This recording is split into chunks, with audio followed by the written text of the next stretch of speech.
안녕하세요. 여러분은 지난날의 일을 마음에 많이 품어두고 사시는 편인가요? 저는 금방 까먹는 편이긴 한데 굉장히 인상적이었거나 아주 많이 상처가 되었던 일들은 잊고 싶어도 잊히지 않죠. 오늘 사연은 절대 잊을 수 없었던 과거에 관한 이야기입니다. 오늘도 두 가지 사연 준비되어 있어요. 나가지 마시고 끝까지 집중해 들어주세요. 그럼 바로 시작할게요. 전 톡톡사연의 나미입니다.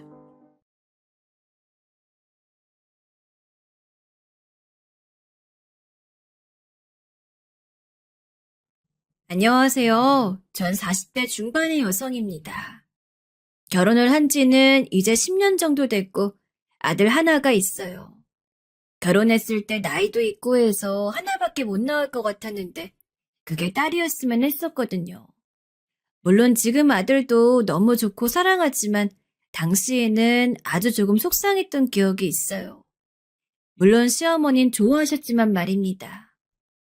남편과는 대학 동기예요. 원래는 둘이 친한 사이는 아니었는데 어느 날 거리에서 우연히 봤었거든요.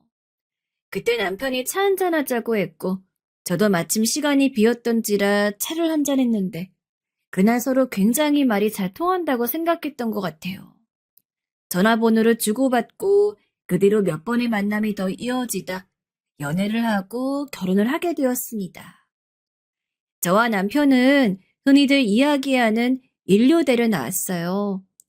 남편은 원래부터 집안이 조금 괜찮아서 제대로 된 교육을 받을 거기까지 간 경우고 저 같은 경우는 좀 달랐습니다.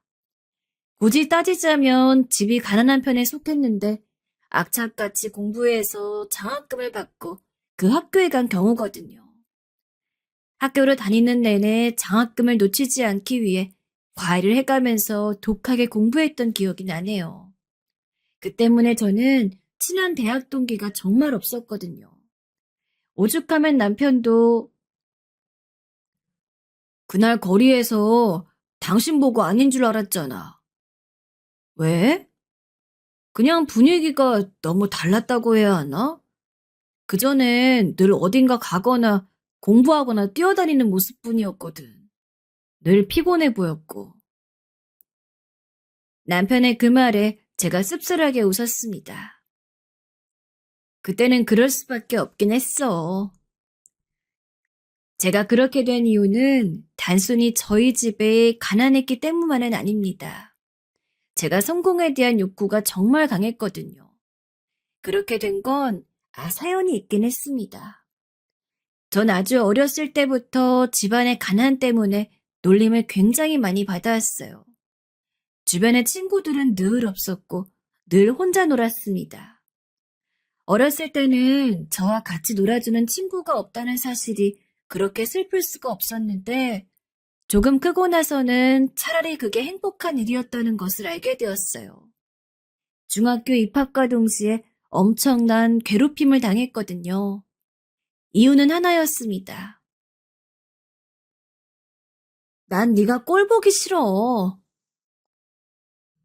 경화는 우리 학교에서 가장 예쁘고 집도 부자인데 공부까지 잘하는 학생이었어요.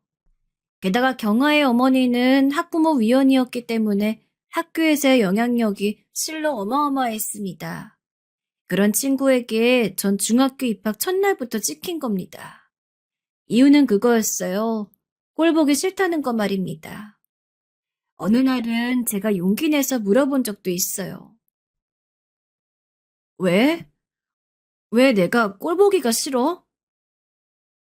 너같이 이런 거지 같은 애가 나랑 같은 학교에 다닌다는 게 자존심 상해. 너랑 같은 교복 입는 것도 짜증나. 그럼 내가 너 눈에 안 띄게 숨어 다닐게. 그렇다고 네가 나랑 같은 학교에 다니는 게 없는 일이 되는 게 아니잖아? 사사건건 불러내서 심부름을 시키는 건 예산일이었고 여름에 운동장 한가운데 1시간 넘게 일부러 세워놔 쓰러진 적도 있어요. 선생님 등에 업혀 보건실로 향하던 저를 보며 경화가 했던 말이 아직도 잊혀지지 않습니다. 못 먹어서 그런가? 얼마 못 버티네. 악랄한 그 괴롭힘에 저를 도와주고 싶어 하는 사람들도 있었지만 선뜻 나서지 못했어요. 학생들은 그러다가 자기가 또 다른 타겟이 될까 두려워했고, 선생님들은 경아의 부모님을 두려워했으니 말입니다. 저는 정말 열심히 공부했어요. 원하는 고등학교를 지정해 가기 위해서 말입니다. 그러면 경아에게서 벗어날 수 있을 거라고 생각했거든요.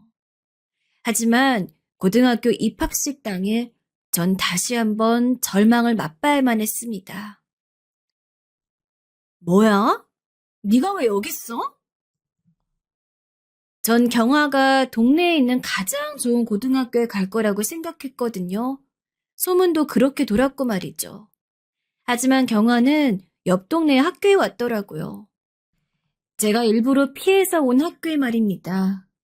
그 학교는 성적을 보는 학교였는데 원래 우리 동네에 경아가 간다는 소문이 돌던 학교보다 한 단계 낮은 학교였거든요. 그래서 경아의 자존심에 이 학교는 절대 오지 않을 것 같다고 생각했습니다. 그리고 실제로 동네의 그 더 좋은 학교에 간다는 소문이 전교에 다 돌았었고, 그러니 제가 고등학교 입학식에서 경아를 봤을 때 얼마나 놀랐을지는 다들 짐작이 가시겠죠? 너 우리 동네 그 학교 간다고 하지 않았어? 저도 너무 놀라서 저도 모르게 나온 그 말에 경아가 인상을 팍 쓰더군요. 그러고는 작게 욕을 중얼거렸습니다. 전 이번에도 학교 입학식 날 경아의 심기를 잘못 건드린 겁니다. 아마 경아는 일부러 그 학교에 간다고 아무에게도 말하지 않았던 겁니다. 학교에서 예쁘고 공부까지 잘하는 걸로 늘 찬양받아 오던 자기가 성적 때문에 옆 동네 학교에 간다는 사실을 알리는 건 정말이지 자존심이 상하는 일이었을 테니까요. 그런데 그 학교를 자신이 중학교 시절 내내 무시하고 하찮게 여겼던 애랑 같이 온 것도 모자라서 제 첫마디가 왜 그 학교에 가지 않았냐였으니 아마 화가 많이 나긴 했겠죠.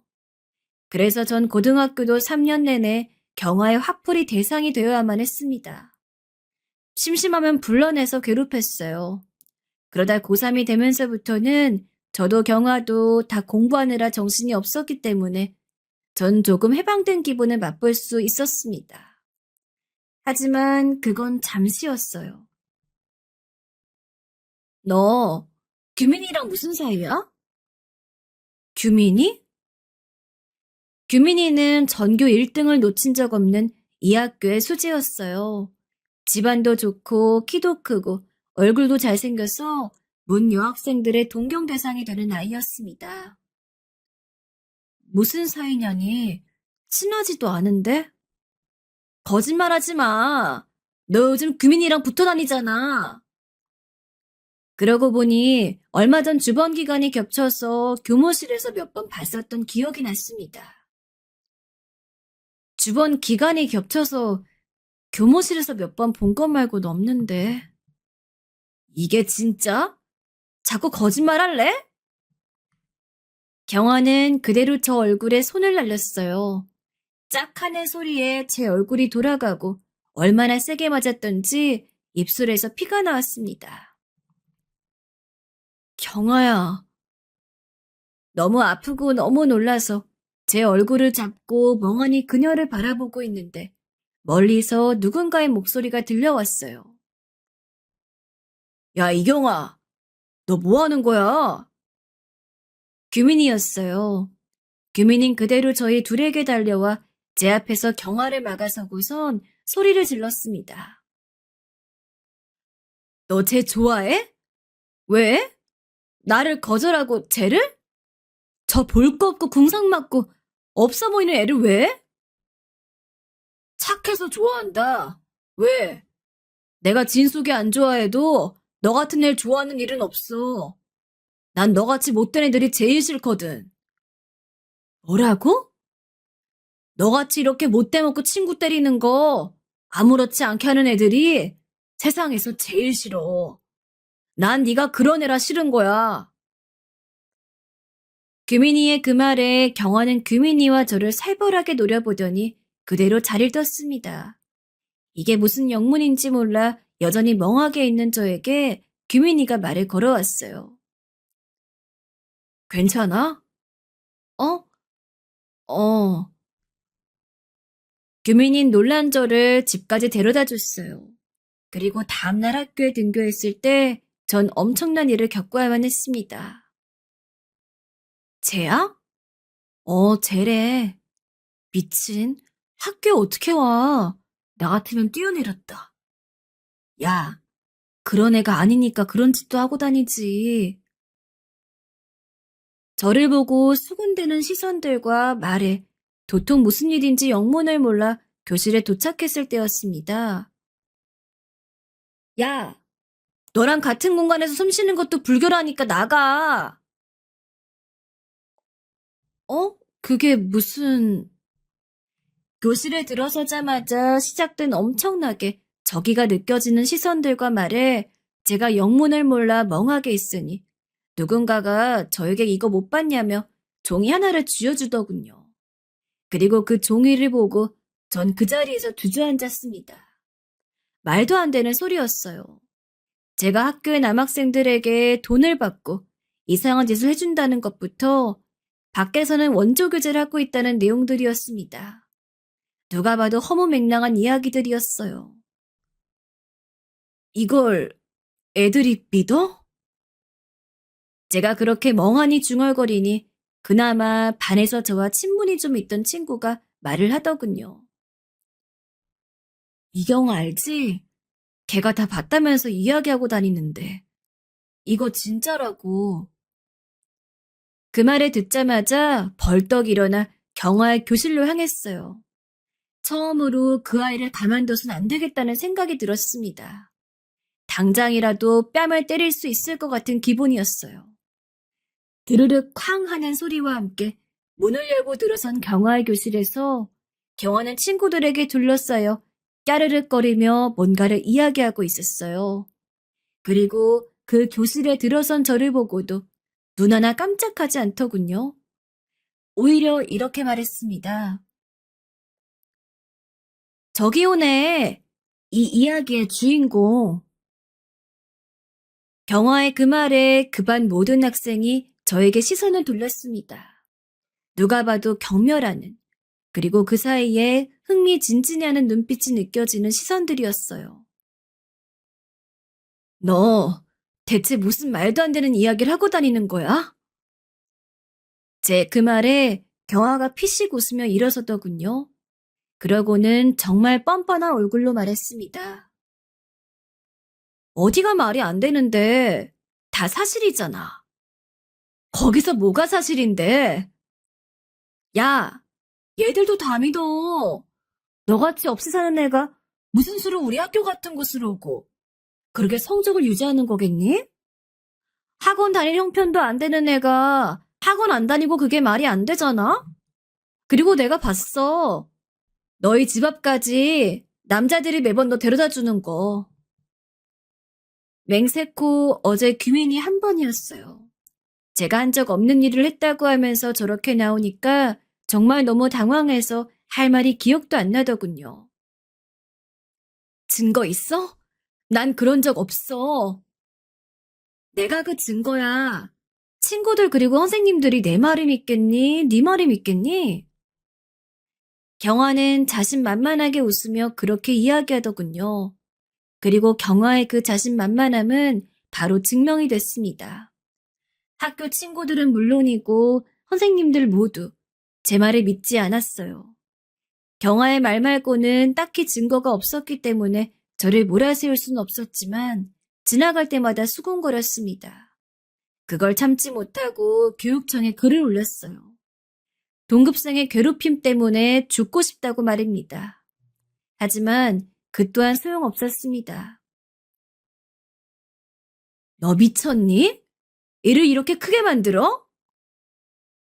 아무도 제 말을 믿어주지 않고 뒤에서 수근거리고 그리고 전 그런 짓을 한 적이 없는데 그럼 당하고만 있으라고요? 제가 그렇게 말하자 선생님은 저를 빤히 보더니 그러시더군요. 그 말을 저는 아직도 잊을 수가 없어요. 나도 아닌 줄 알았는데 오늘 보니 그게 아닌 것 같구나. 네? 겁없이 교육청 게시판에 이런 글도 쓸 정도의 성격이면 경아 말이 맞는 것도 같단 이야기야.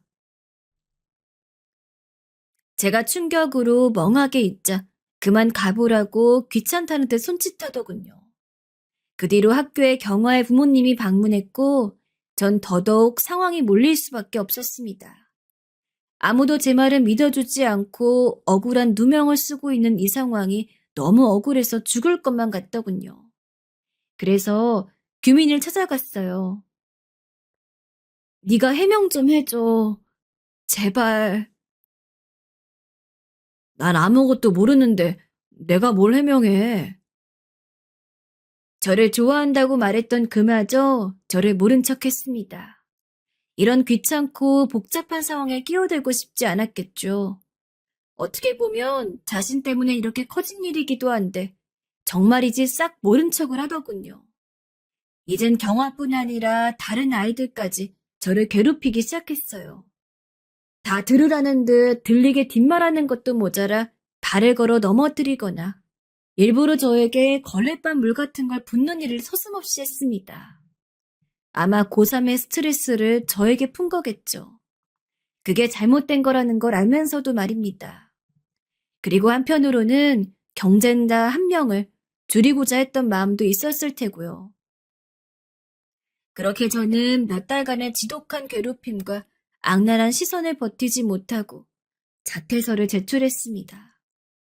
죽어버릴까도 생각했었는데 저만 보고 사시는 부모님과 또 잘못은 그들이 했는데 내가 왜 죽어야 하지? 하는 억울함에 차마 그러지 못했어요.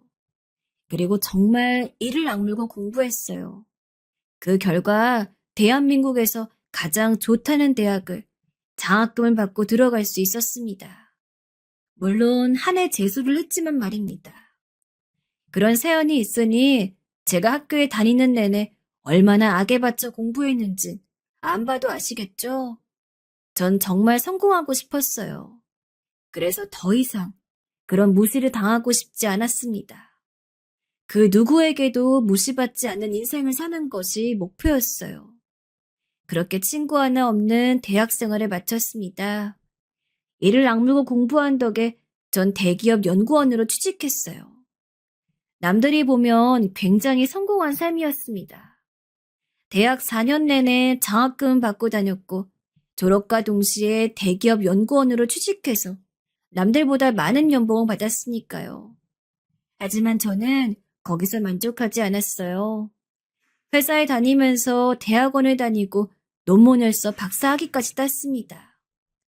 남들은 저에게 너만큼 독한 사람이 없다고들 이야기해요.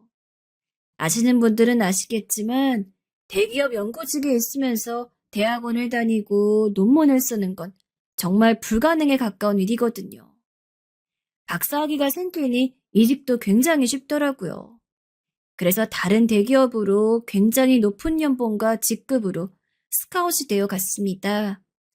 그리고 회사에서도 정말 정신없이 일하느라 연애 한번 하지 못했어요. 남편을 만나기 전까지 말입니다. 남편은 의사였어요.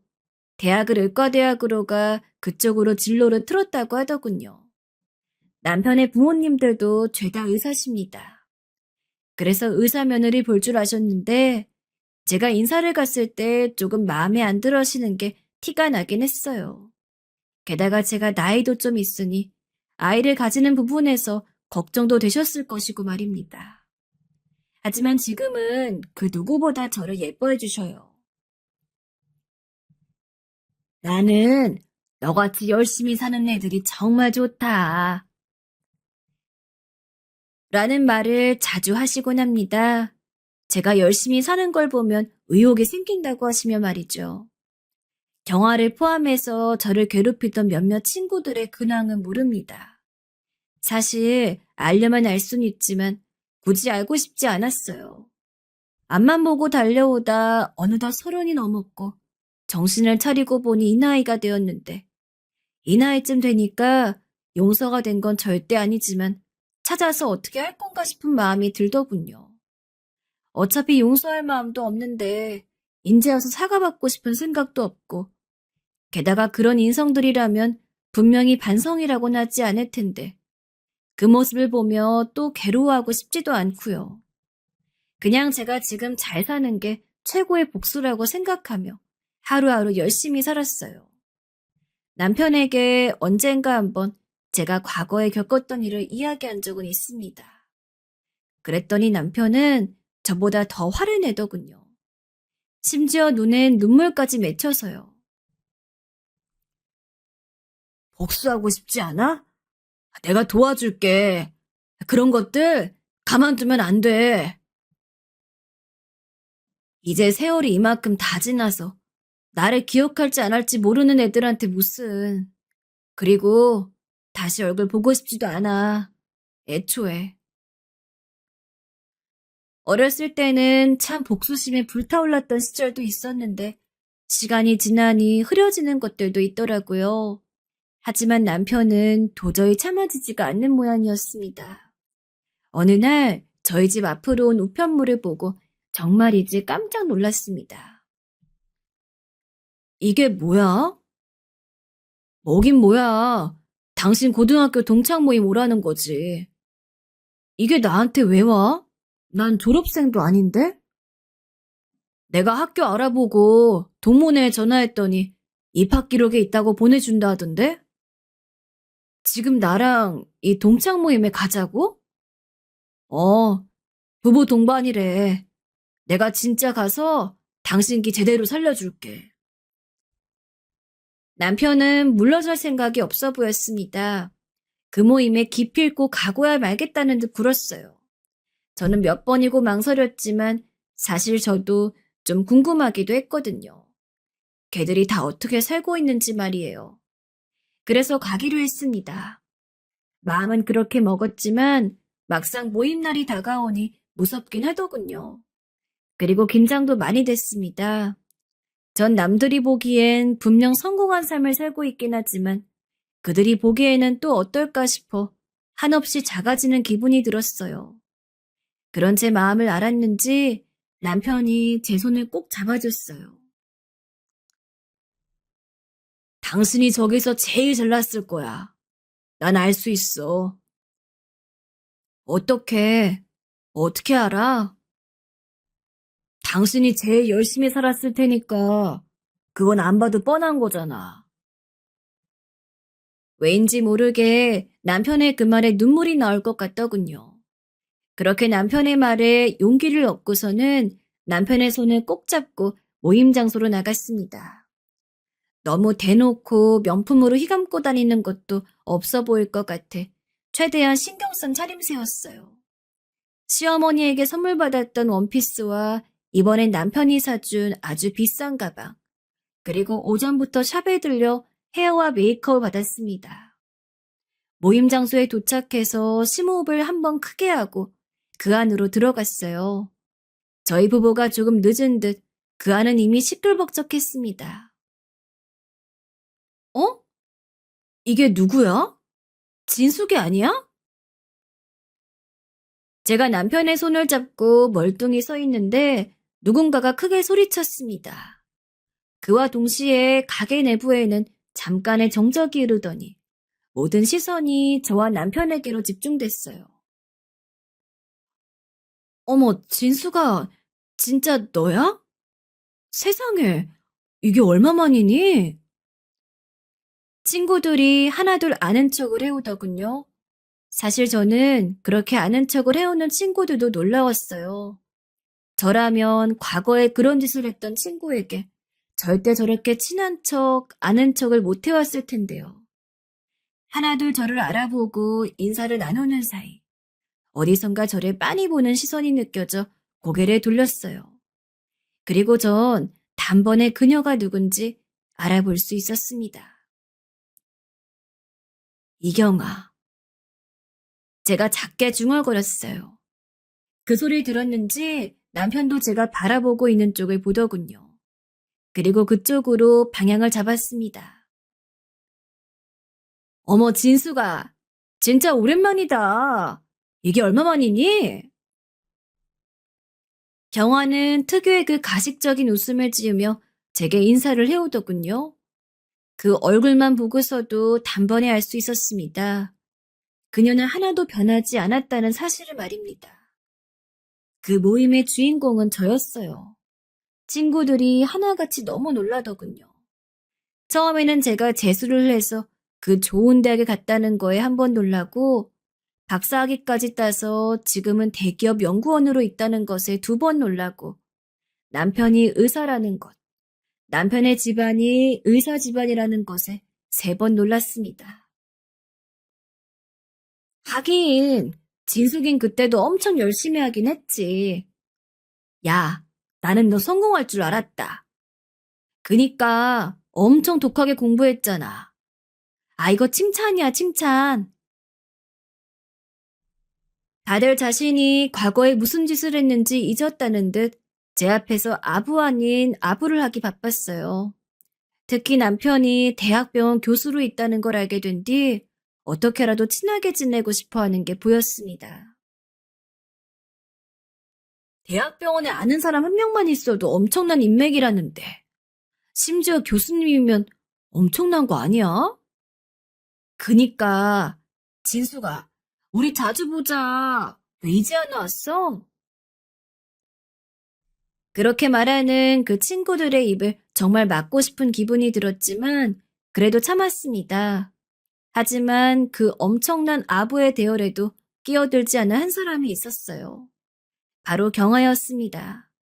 제 옆에 딱 붙어서 작게 속삭이던 다른 친구의 말을 듣기론 경아네 집안이 망한 정도는 아니지만 급격하게 가세가 기울어 전만큼 경아에게 과외나 학원들을 지원해 줄 수 없게 됐다고 하더군요. 그러면서 경화의 성적이 엄청나게 떨어졌다고 말입니다. 그래서 서울에 있는 4년제 대학도 겨우 들어갔다고 말이죠. 그리고 연락이 좀 끊겼다가 몇 년 전부터 동창 모임에 나오기 시작했는데 남편이 대기업 직원이더라고요. 뭔가 자랑할 거리가 생기니 나온 거지. 아유, 근데 네 앞에선 기도 못 펴겠다, 야. 실제로 제 이야기를 듣는 내내 경화의 표정은 좋지 않았어요. 제가 어느 학교를 나왔다고 할 때나 지금 다니는 회사를 이야기할 때, 그리고 마지막으로 남편의 직업을 이야기할 땐 눈에 띄게 표정이 구겨졌거든요. 가만히 제 이야기를 마음에 들지 않는 표정으로 듣고 있던 경화가 드디어 저에게 첫 질문을 했습니다. 두 사람 어떻게 만났어? 그 질문에 먼저 대답한 건 제가 아니라 남편이었어요. 사실 학교 다닐 때는 말을 걸고 싶어도 한 번도 말을 못 걸었거든요. 늘 어딘가 바쁘게 가고 있거나 피곤한 얼굴로 공부하고 있어서요. 근데 졸업하고 10년쯤 지나서였나? 우연히 거리에서 만났어요. 그때 한눈에 알아보고 바로 말 걸었죠. 커피나 한잔 하자고요. 남편의 그 말에 호들갑을 떤 건 경화가 아닌 다른 친구였어요. 어머, 너무 로맨틱하다. 그때 말을 안 걸면 다시 못 볼 것 같더라고요. 그래서 그날도 바로 연락처까지 받았죠. 어머머, 진짜 운명 같다. 그쵸? 그때 못 만났으면 어쩔 뻔했어요. 그 말을 정말 마음에 들지 않는 얼굴로 팔짱까지 낀 채 보고 있던 경화가 억지로 웃으며 다시 물었습니다. 진숙이 어떤 모습에 반하신 거예요? 남편은 씩 웃으며 즉답했어요. 예쁘잖아요. 어머머, 아직도 그런 이야기를 하고. 진숙이 너 좋겠다, 야. 친구들이 호들갑을 떨어댔어요. 남편은 거기에 말을 더 덧붙였습니다. 물론 학교 다닐 때 호감을 느꼈던 건 예뻐서긴 했지만 그거보다 궁금했거든요. 저 사람은 왜 저렇게 열심히 사나. 정말 대단하다. 그리고 사귀고 나서도 늘 그 부분이 존경스러웠고요. 전 이 사람보다 더 열심히 사는 사람 본 적이 없어요. 남편이 제 손을 꼭 잡으며 그렇게 이야기하자 또 여기저기서 부러움이 섞인 야유 소리가 터져 나왔습니다. 저희 어머니도 매일 집사람 밥만 닮으라고 잔소리 하신다니까요. 시댁 식구들이랑 사이가 좋은가 봐. 친구의 그 말에 고개를 끄덕이며 그냥 웃었습니다. 지금 입고 있는 저 옷도 어머니가 사주신 거예요. 어머머, 이 옷 거기 거 아니야? 그니까 이거 엄청 비쌀 텐데? 시댁은 뭐 하시는데? 친구들이 저를 보고 흥미롭다는 얼굴로 물어보더군요. 그 눈빛에는 약간의 시기와 질투 같은 것들도 있었지만 궁금한 게 제일 커 보였습니다. 아, 두 분 다 의사셔. 제 그 말에 친구들은 다들 정말 놀란 듯 호들갑을 떨어댔어요. 그러면 의사 집안에 시집을 간 거냐는 둥, 너 정말 성공했다는 둥 하면서 말입니다. 경화의 표정이 점점 더 썩어 들어가는 게 눈에 들어왔기 때문에 친구들의 그런 호들갑을 굳이 말리지 않았습니다. 경화 표정 썩는다 얘. 친구 하나가 또 작게 저에게 속삭이더군요. 제 시댁은 진짜 그냥 평범하거든.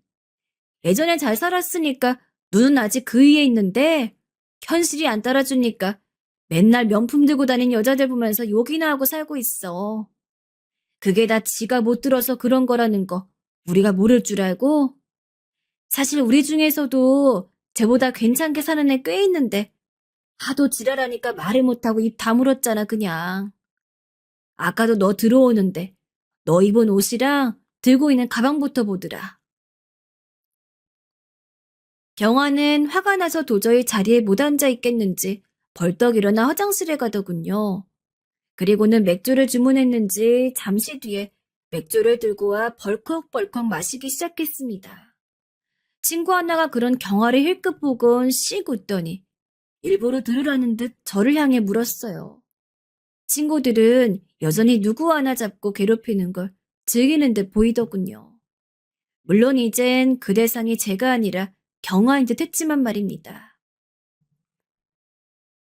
진수가, 그 가방 되게 비싼 거 아니야? 네가 산 거야?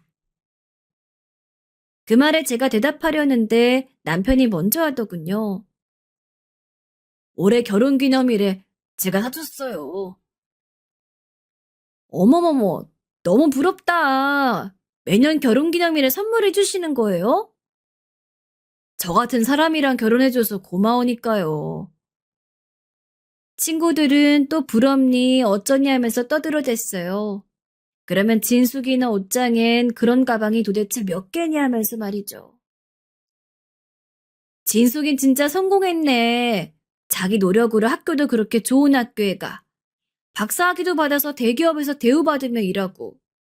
남편도 의사에, 시댁 식구들도 다 의사고. 야, 네가 우리 중에 제일 성공했다, 야. 그니까 우리랑은 비교도 안 되네, 진짜. 그때였어요. 경화가 자기가 마시던 술잔을 탁자에 탁 하고 내려놨습니다. 모두의 시선이 그런 경화에게 집중될 만큼 크게 말이죠. 근데 진숙이 남편분 그거 아세요? 남편은 그런 경화를 상당히 적대적인 눈으로 바라봤어요. 만약에 지금 제정신이 박힌 사람이라면 남편의 그 표정을 보고 그 말은 하지 말았어야 할 겁니다. 하지만 경화는 취해 있었고 저에 대한 질투심으로 이성을 잃은 상태였어요. 고3 때 말도 안 되는 소문을 냈던 그때처럼 말입니다. 뭐요? 남편이 낮은 목소리로 되물었습니다. 경화는 피식 웃으며 팔짱을 꼈어요. 그러고는 마치 대단한 비밀을 이야기하는 듯 작지만 모두가 들을 수 있는 목소리로 말했습니다. 진숙이 학창시절에 이놈 저놈 해프게 만나고 다닌 거. 경화의 그 말에 순간 장내가 쌓여졌어요. 전 그 말을 할 거라는 걸 예상을 아예 못한 건 아니지만 그래도 아직 저 정도로 사람이 바닥이라는 걸 확인해서 그런지 충격적이긴 하더군요. 오히려 그런 경화를 말린 건 경화의 남편이었습니다. 당신 취했어? 아, 왜 그래? 아, 죄송합니다. 여보, 일어나. 아, 빨리 일어나. 경화의 남편은 그런 경화를 일으켜 세워 데리고 나가려는 듯 했어요. 하지만 경화는 그런 남편의 손을 세게 떼어내고선 다시 말을 이어갔습니다. 그런 애인 거 모르고 결혼하셨죠? 아이고, 사기 결혼 당하셨네. 제 학교 때 장난 아니었어요. 돈 받고 막. 그 말을 함과 동시에 저희 남편은 벌떡 일어나 경화에게 그대로 뺨을 날렸습니다. 장내에 찬물을 뿌린 듯 아까와는 비교도 할 수 없는 정적이 흘렀어요. 놀란 건 그 사람들뿐만 아니었습니다. 저도 엄청나게 놀랐거든요. 그렇게 화가 난 남편의 모습은 처음 봤어요. 이게 지금 뭐 하는 짓이에요? 경화는 자신의 뺨을 부여잡고 남편을 올려다보며 소리쳤습니다. 이러지 않으면 그 더러운 입으로 말하는 거 멈추지 않으실 것 같아서요. 남편의 말에 씩씩거리던 경화는 다시 한번 악쓰며 소리쳤어요. 아, 믿기 싫으신가 본데 사실이거든요? 애들한테 물어보세요. 학교에 그때 소문이 파다하게. 그 소문 네가 낸 거잖아. 제가 입을 열었습니다. 도저히 참을 수가 없겠더군요. 뭐? 네가 낸 소문이잖아. 규민이가 나 좋아하는 거 알고 열받아서 네가 낸 소문. 내가 봤다니까. 뭘? 뭘 봤는데? 그게 그래. 너희 집에 남자애 드나드는 거 봤어. 말이 되는 소리래. 우리 집은 단칸방에 부모님이랑 같이 살았는데 어떻게 우리 집에 남자애들을 드나들게 만들어? 제 말에 친구들이 수근거렸어요. 진짜야? 그러면 그때 그게 다 이경아가 꾸며낸 거라고? 하는 소리들 말입니다. 경아가 그런 분위기를 읽고선 다시 한번 악을 썼어요. 그거 말고도 많아. 너 학교에 맨날 이상한 아저씨가 기다리고 있었던 것도 이상한 아저씨가 아니라 우리 아빠야. 중학교 때부터 친구들. 아니, 너한테 늘 괴롭힘 당했으니까. 집에 오면 우는 딸이 안쓰러워서 학교길이라도 지켜주시려고 매일 그렇게 나오셨어. 말도 안 돼. 아버지가 백수야? 뭐 매일 그렇게 학교 앞을 기다려?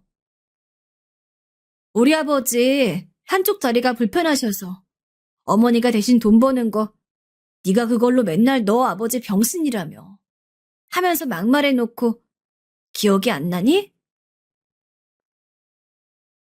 제 말에 경화가 멈칫했습니다.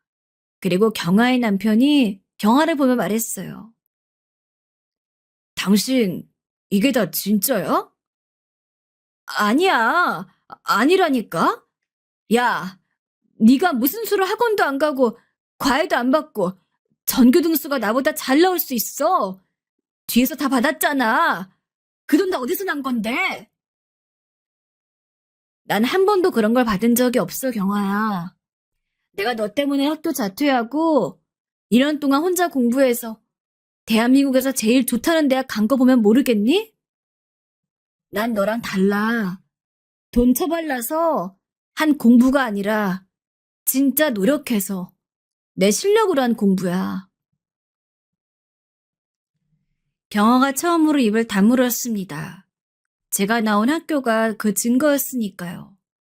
전 대한민국에서 제일 좋다는 학교를 학원과 과외 없이 장학금을 받고 들어갔고 경아는 집안의 가세가 기울어 집에서 더 이상 지원을 해줄 수 없게 되자 서울에 있는 4년제 대학을 겨우 갈 수준으로 성적이 떨어졌으니까 말입니다. 너 말 다 했어? 아니, 덜 했는데? 네가 중학교 때부터 나한테 했던 짓들 다 이야기하려면 여기서 일주일 밤을 새워도 모자라. 왜? 하나하나 다 이야기해줘? 네가 규민이 꼬신 거 사실이잖아. 야, 그런 적도 없지만 그렇다고 한들 그게 죄냐? 어? 경화는 그제야 그때 당시의 자신이 왜 그런 짓을 했는지 스스로 내뱉더군요. 결국은 그게 맞았습니다. 규민이가 자신이 아니라 저를 좋아하는 것에서 자존심이 상한 것 말입니다. 이경아, 너 아직도 그러고 사냐? 그때였어요. 누군가 그렇게 말하며 나타났고 모두가 그 소리가 나는 곳을 바라봤습니다. 규민이 아니야? 와, 나 쟤 졸업하고 처음 봐. 지금 뭐 한댔지? 변호사라 그랬나? 그랬던 것 같아. 같은 말들이 들려왔어요. 규민이는 한숨을 한번 쉬고는 저에게 다가와 말했습니다. 오랜만이다, 진수가. 그래. 전 사실 규민이도 반갑지 않았거든요. 어떻게 되었든 당시에 그렇게 낭떠러지로 몰리고 있었던 저를 모른 척 했으니까 말입니다. 규민이는 제 앞에 서서 저를 보더니 고개를 숙이더군요. 그때 모른 척해서 정말 미안했다. 변명이지만 나는 그때 어렸고 나도 같이 그런 곤란한 상황에 끼고 싶지 않은 마음이 더 컸던 것 같아. 괜히 시끄러운 일에 휘말리면 학교도 못 갈 것 같고 그래서. 네 마음 이해 못하는 건 아닌데 쉽게 용서가 되진 않는다. 제 말에 규민이가 고개를 끄덕이더군요. 용서를 바라고 나온 자리는 아니야. 너희 남편에게 연락받고 참 반가웠어. 지금이라도 내가 잘못했단 사실을 모두에게 이야기하고 오해를 풀 기회가 생겨서. 그 말에 제가 놀라서 남편을 바라봤어요. 남편은 입을 꾹 다물고 그런 모습을 보고 있었습니다. 속마음을 알 수 없는 얼굴을 하고 서서 말이죠. 아, 미친. 그러면 진짜 이경화가 다 꾸며낸 이야기라고? 그 거짓말 때문에 진숙이는 학교 자퇴도 했는데 우리도 사과해야 하는 거 아니야? 어쨌든 그 거짓말을 믿고 진숙이를 몰아세운 사람들에 우리도 포함되어 있으니까. 친구들도 점점 제 눈치를 보기 시작했습니다. 뭐 물론 그 친구들도 믿긴 했어요. 아마 그들도 완전히 경화의 말을 믿어 저를 괴롭혔다기보다 당시에 받았던 학업 스트레스와 가난하고 자신들처럼 학원 하나 제대로 다니지 않으면서 성적은 잘 나오는 저에 대한 안입고음, 시기 같은 것들도 있었을 테니까요. 지금 생각해보니 그게 더 명확하게 보이긴 하더라고요. 진수가 우리도 정말 미안해. 이유야 어찌됐든 억울한 너를 몰아세운 거니까 우리가 정말 사과할게. 친구들이 하나둘 저에게 다가와선 사과하기 시작했습니다. 전 아무 말 하지 않았어요. 그저 이 상황이 남편이 다 만들어낸 상황이라는 것에 조금 많이 놀란 상태였거든요. 그때 다시 한번 경아가 소리쳤습니다. 꼴값들 한다. 이제 나만 나쁜 년 만들겠다고? 지들도 다 같이 동참해서 괴롭혀놓고 이제와 쏙 빠져나가고 나한테 다 떠넘기려고? 그러고는 제 앞에 다가와 섰습니다. 그 모습을 본 남편이 혹시나 경화가 저에게 해코지할까 싶어 막으려 했지만 제가 그러지 말라고 손짓했어요. 그 모습을 본 경화는 더 약이 오른 듯 하더라고요. 너 오늘 제대로 작정하고 나온 거지? 보라고. 내가 너보다 더 성공하고 행복하게 잘 산다고. 나한테 보여주고 약 올리고 복수하려고. 뭐 그런 생각이 아예 없었던 건 아니었지만 이 정도로 질투에 눈이 멀 만큼인 줄 몰랐는데 경화는 생각보다 더 많이 그런 것 같더군요. 그래서 다행이라고 생각했습니다. 제가 이렇게 잘 사는 것 자체가 경화에게는 너무너무 힘든 일이라는 것이 말이에요. 그런 생각이 아예 없는 건 아니었지만 난 너도 어느 정도 살 줄 알았거든. 그래서 네가 이 정도로 나에게 열등감을 느낄 만한 상태는 아닐 거로 생각해서 그게 좀 걱정이었는데 지금 보니 그게 아닌가 보네. 너한테 내가 이렇게 사는 게 그렇게 많이 화가 나고 약오르고 열등감에 이성을 잃을 만큼 힘든 일인가 보네. 나 열심히 살길 잘한 것 같아. 제 말에 경화는 주먹을 꽉 쥐고서는 바들바들 떨기 시작했습니다. 화가 나서 견딜 수가 없다는 듯 말이죠. 뭐? 너 지금 말 다 했어? 덜했어. 넌 남한테 그렇게 막대하면서 자기보다 못하다고 무시하고 괴롭히는 인생을 살아놓고 언젠가 네가 그렇게 당할 거라곤 생각 왜 못했어? 네가 그렇게 산 만큼 아무도 너를 무시하지 못하게 더 열심히 살았어야지. 제가 그렇게 말하자 경화는 소리를 지르며 저에게 달려들었습니다. 너 지금 나 무시한단 소리야? 감히 너 따위가? 경화는 그렇게 제 머리채를 잡았어요. 그리고 경찰이 도착할 때까지 놔주지 않았습니다.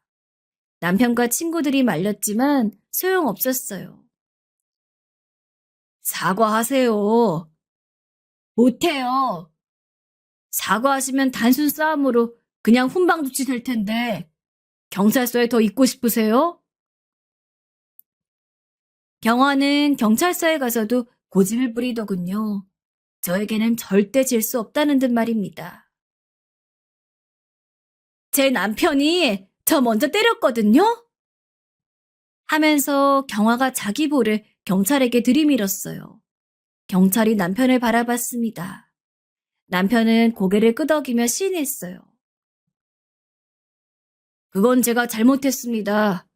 사과드릴게요. 사과하시네요. 그쪽도 사과하세요. 안 그럼 오늘 집에 못 가세요. 먼저 때려 그런 건데 왜 저한테만 이러세요? 그때였어요. 경찰서로 따라온 규민이가 경찰에게 다가가 자신의 명함을 내밀었습니다. 경찰이 그 명함을 보고 놀란 듯 눈을 동그랗게 뜨더군요. 변호사세요? 경찰의 그 말에 규민이가 고개를 끄덕이고는 저와 제 남편을 손으로 가리키며 말했어요. 네, 이분들 변호인이니까 이분들 먼저 보내주시고 저와 이야기하시죠. 야, 김규민! 저와 제 남편은 규민이의 도움으로 빨리 경찰서로 나올 수 있었습니다. 집으로 돌아가는 길에 정말 많은 생각이 들더군요. 정말 엄청난 하루였다는 생각과 함께 급하게 피로가 몰려오는 기분이 들었어요. 규민이한텐 언제 연락한 거야? 그냥 난 언제 동창회가 있을 거고 당신도 갈 거란 이야기만 전달했을 뿐이야. 나오라고 하진 않았어. 그 사람이 양심에 찔렸는지 나온 거지 뭐. 남편은 그렇게 이야기하며 저를 빤히 바라보다가 손을 잡더군요. 당신 그동안 정말 고생 많았어. 남편의 말에 눈물이 나올 것 같았지만 참았습니다. 거기서 울면 통곡을 하게 될 것 같았거든요. 괜히 민망해서 말에 돌렸어요. 운전이나 똑바로 해. 라고 말이죠. 나중에 규민이에게 전해 듣기론 경화는 남편이 유명대학병원의 교수란 점을 이용해서 여자를 때렸다는 사실을 사방에 알릴 거라고 말한다 했어요. 그래서 규민이가 이렇게 말했다고 하더군요. 그럼 네가 한지 사람들이 모두 알게 될 텐데? 난 유명한 사람이 아닌데 뭐 어때? 네 자식이 알게 돼도 괜찮아? 엄마가 중학교, 고등학교 때 친구를 말도 안 되게 괴롭혀서 자퇴까지 하게 만든 가해자라고? 그 말에 경아가 멈칫했고 경아의 남편이 절대 안 된다고 했다더군요. 당신이 그런 사람이었다는 거 애들이 알게 되는 날은 당장 이혼이야. 알겠어? 여보, 아유, 쪽팔려서 이거 원. 내가 오늘 얼마나 부끄러웠는지 당신 알기나 해? 당신 부부 동반 모임 같은 거 다신 절대 안 나갈 테니까 그런 줄 알아. 이게 다 무슨 일이야 대체? 경화는 자기 남편의 반응에 꼬리 내리고 합의서에 사인을 한 뒤 나갔다고 하더군요. 그 이야기를 전하러 온 규민이에게 고맙다고 말했습니다. 고마워. 수임료 청구하면 보내줄게. 에이, 무슨. 이런 걸로 내가 과거에 한 짓 다 용서 안 되는 거 알아. 그냥 나 마음 편하자고 한 거니까 신경 쓰지 않아도 돼. 제가 고개를 끄덕였습니다. 규민이가 그런 저를 가만히 보다 말을 잇더군요. 네 남편한테 연락 왔을 때 진짜 기뻤어. 넌 믿을지 모르겠지만 살아오는 내내 가끔 네 생각이 들었거든. 그러면 마음이 늘 무거웠어. 그러고 학교를 자퇴하고 나가서 학교는 제대로 갔는지. 잘 풀렸으면 다행인데 그렇지 않으면 나는 그 죄를 다 어떡하지 싶고 말이야. 네가 잘 산다는 거 듣고 나니까 정말 내 마음이 편하더라. 물론 넌 내가 불편했으면 좋겠지만 진심으로 네가 잘 살고 있어서 다행이라고 생각했어. 물론 완전히 용서할 수 없을 거야. 하지만 그래도 마음 너무 불편하게 갖지 마. 어쨌든 난 지금 잘 살고 있고 아주 행복하니까. 그래, 그래 보여서 너무 좋다. 내가 아이를 낳아보니까 알겠더라고. 우리가 그때 너한테 얼마나 잘못했는지. 규민이와는 그게 마지막이었습니다. 사실 더 만날 일이 없긴 했죠. 규민이도 저도 학창시절을 추억하고 싶진 않을 테니까 말입니다. 동창 모임도 그게 처음이자 마지막이었어요. 물론 그 뒤로도 그때 그 자리에서 만났던 동창들이 종종 연락이 오곤 합니다. 저희 부부에게 바라는 것들이 많은 연락이지만 말이죠. 경아, 그날 이후로 완전히 모임에도 안 나오고 우리랑도 연락 싹 끊었잖아. 그래? 쪽팔려서 어떻게 나오겠어. 그리고 널 보는 것만으로도 걘 세상에서 제일 괴로울 텐데. 최고의 복수라고 생각했어요. 제가 이렇게 성공해서 행복하게 잘 사는 것이 말입니다. 아마 경화는 사는 내내 저와 자신을 비교하며 괴로워할 거예요. 그리고 과거의 자신이 잘났던 시절을 생각하며 돌아갈 수 없는 과거에 매여 평생을 스스로를 괴롭힐 겁니다. 그거면 됐다고 생각했어요. 이보다 더한 복수는 없다고 말이죠. 그런 생각이 든 날 문득 남편에게 이야기했어요. 당신 덕에 내가 과거에서 완전히 벗어날 수 있었던 것 같아. 사실 난 벗어났다고 생각했지만 그렇지 않았더라고. 이젠 진짜 후련해. 이제는 진짜 행복하게만 살자. 물론 지금까지도 행복했지만 더 보란듯 말이야. 당신이 행복한 게 정말 최고의 복수니까. 그 말에 고개를 끄덕이며 웃었습니다. 그로부터 몇 년이 지난 뒤 전 회사에서 임원직을 제의받았어요.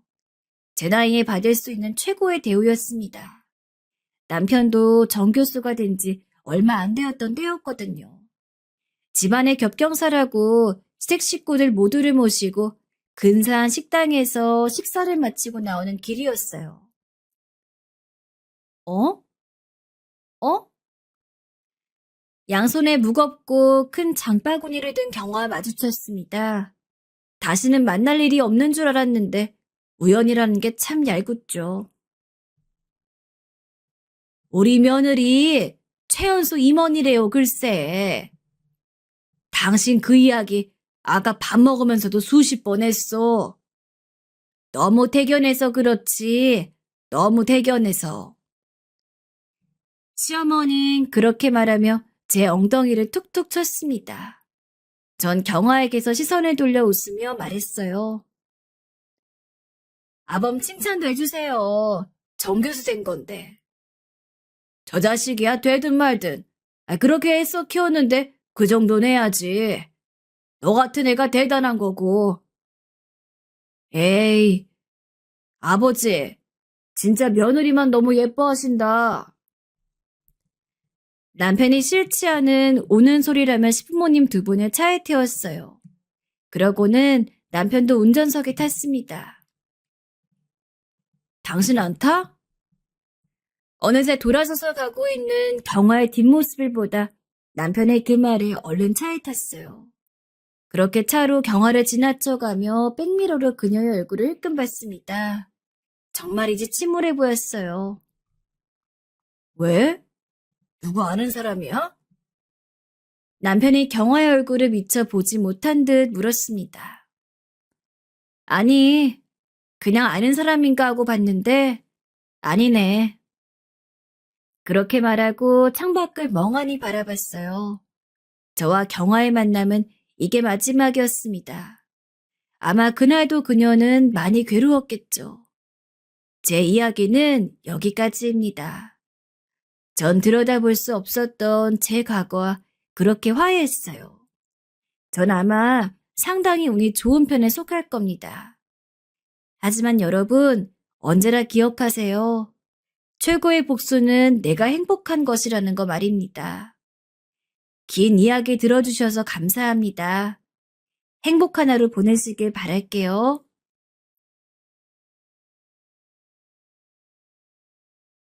안녕하세요. 전 환갑을 넘긴 여인입니다. 남들은 환갑 지나면 매일이 똑같고 지루하다는데 전 요즘 제 2의 인생을 살고 있습니다. 평생 어디 가서 큰 소리 한번 못 치고 고단하게 살았지만 말년에 좋은 일이 생겼으니 여러분께 그 이야기 한번 해보려 합니다. 늙은이에게 지루하시더라도 조금만 자리 붙여주세요. 우리 남편과 저는 고향 동네 선후배로 만났습니다.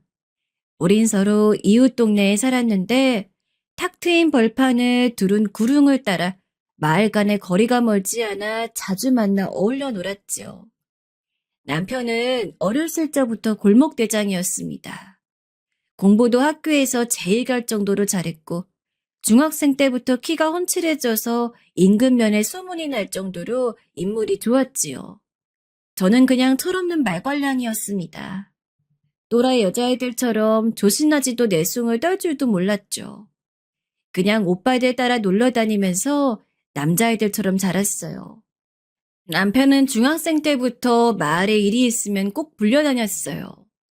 본인도 앞장서는 걸 좋아했고요. 한마디로 배짱도 좋고 듬직했어요. 어린 나이에도 어른 한 사람 몫을 했지요. 그러다 보니 남편을 좋아하는 여자애들도 많았고요. 그런 남편이 소시적부터 저를 참 잘 챙겨줬어요. 인근 부락 사람들이 친오노이 같다고 할 정도로요. 남편네는 제사가 자주 돌아오는 집이었는데 제사를 지내고 나면 아침 일찍부터 이웃집도 아닌 건넌 마을인 우리 집까지 찾아와 음식을 갖다 주고 갔어요.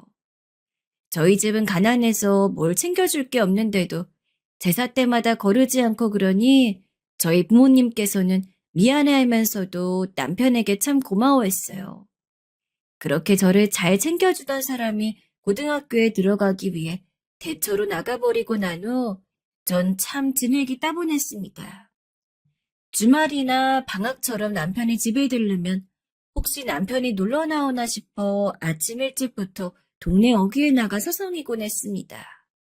그러다 남편을 만나기라도 하면 둘이서 한참 이야기를 하곤 했어요.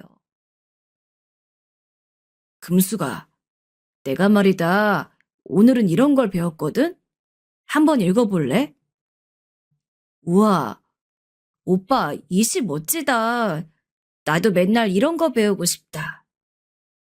그러게, 금숙이 너도 고등학교 다니면 참 좋을 텐데. 아마 공부도 잘할 게야. 오빠도 알잖아. 난 형편이 안 돼. 당장 살기도 빠듯한데 내까짓 게 공부는 무슨. 그래도 괜찮아. 이렇게 오빠가 해주는 이야기 듣는 것만도 좋아. 솔직히 남편이 해주는 이야기를 듣다 보면 저도 참 고등학교에 가고 싶었는데 저희 집이 너무 가난해서 언강샘신 꿈도 못 꾸는 이야기였죠.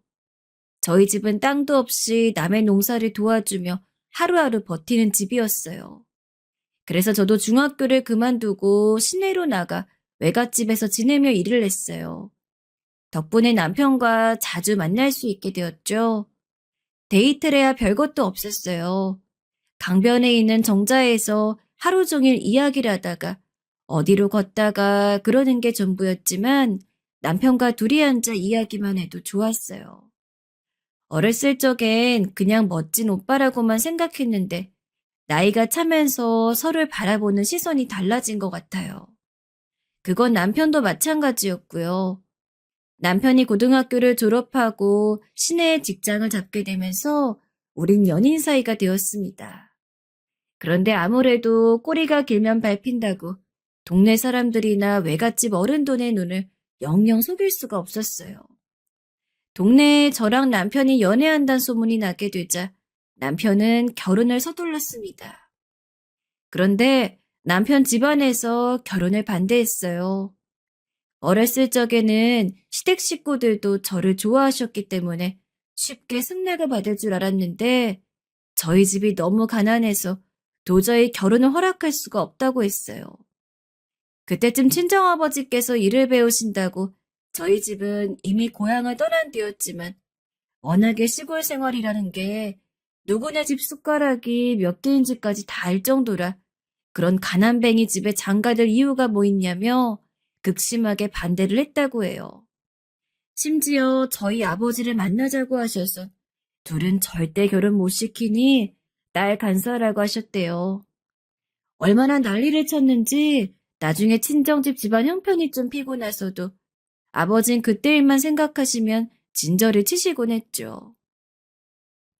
남편은 집안을 설득시키지 못할 것 같으니 그냥 무작정 금숙이랑 결혼할 거니까 알아서 하라는 식으로 막무가내로 나갔다 해요. 지금 생각하면 이 부분이 좀 아쉽긴 합니다. 좀 더 뜸을 두고 설득해 결혼했더라면 우리 인생도 많이 달라지지 않았을까 하는 생각도 들고요. 천하의 요망한 년.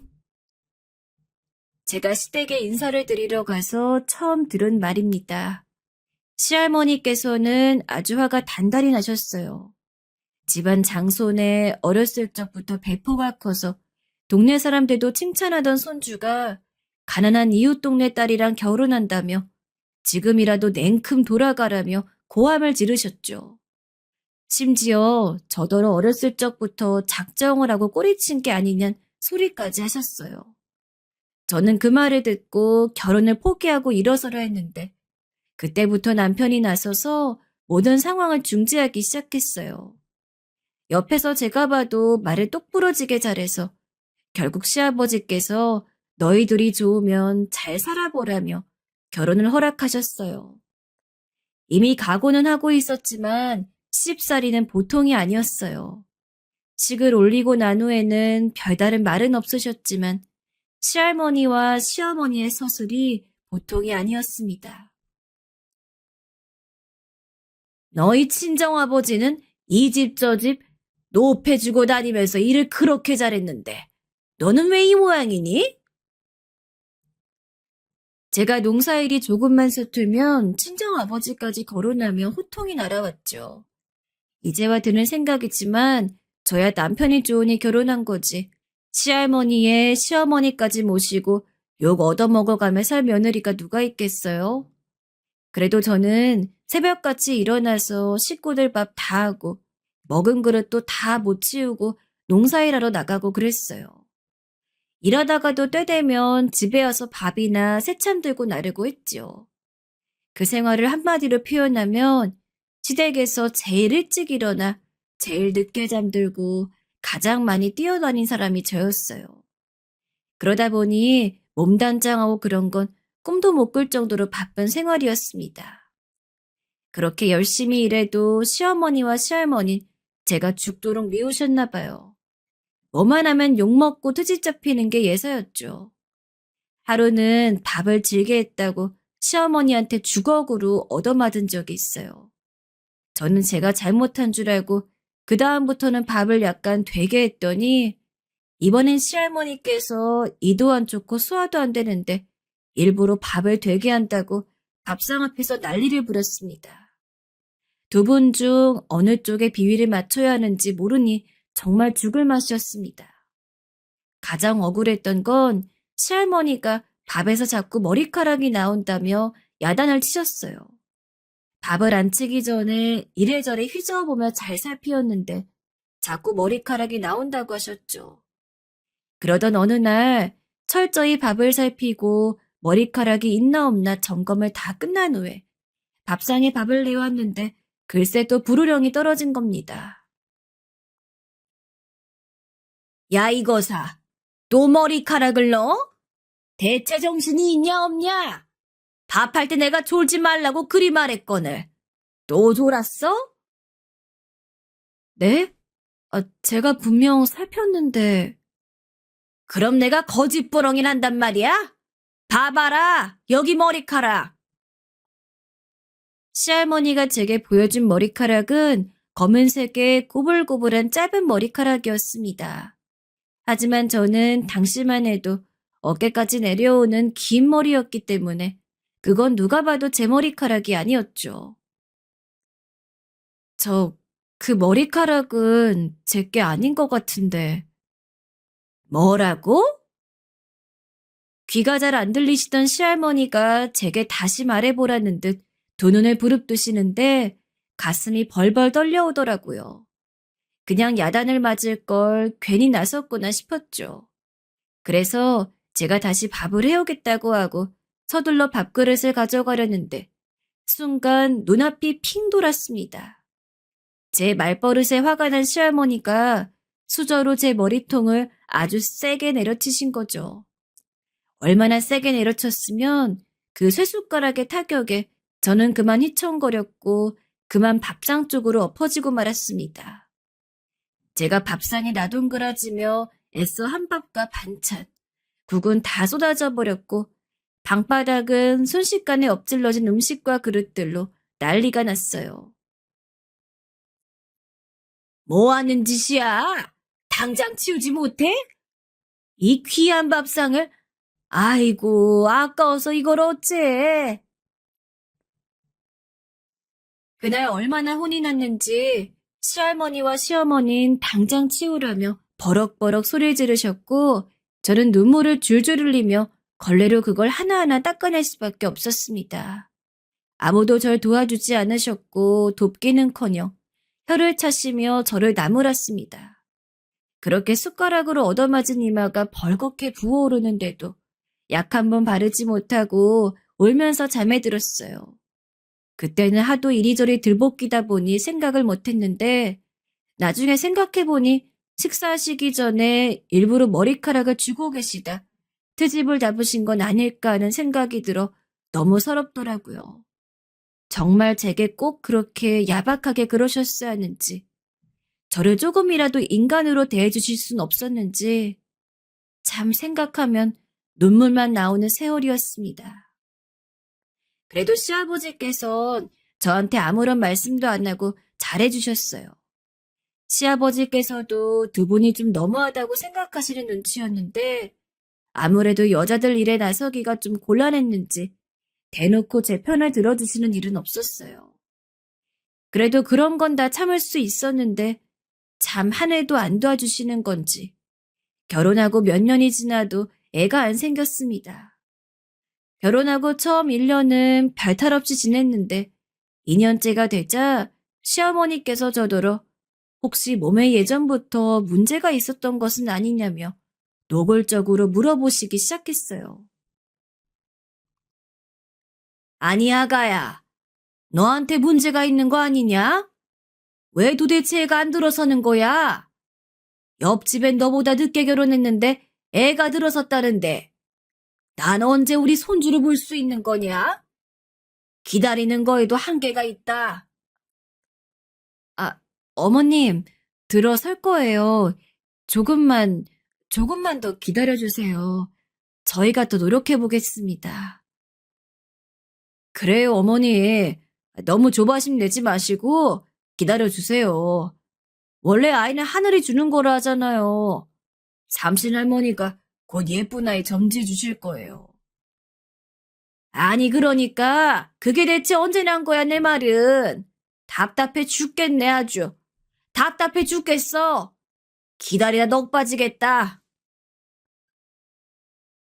시어머니의 노골적인 말들은 밥 먹을 때도 빨래를 깰 때도 시도 때도 없이 계속되었습니다.